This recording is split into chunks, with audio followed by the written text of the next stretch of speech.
कल्याण मलंगगड रोडला असलेल्या एका गावात धक्कादायक घटना घडली आहे. दोन मित्र चायनीज गाडी सुरू करणार होते. त्या अगोदरच एका मित्रानेच दुसऱ्या मित्राचा काटा काढला. चायनीज गाडी सुरू करण्याच्या सेलिब्रेशन पार्टीत रंगाचा बेरंग झाला.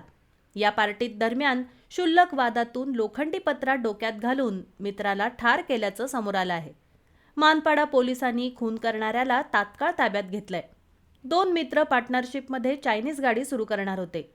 या आनंदात दोघांनी पार्टी दिली. मात्र या दारू पार्टीमध्ये क्षुल्लक वादातून दोघांमध्ये वाद झाला. याच वादातून एका मित्राने दुसऱ्या मित्राला कायमचं यमसदनी धाडलं. ही धक्कादायक घटना कल्याण मलंगगड रोडला असलेल्या आडिवली परिसरात बुधवारी मध्यरात्रीच्या सुमारास घडली. वाजिद सय्यद असं मृत तरुणाचं नाव आहे.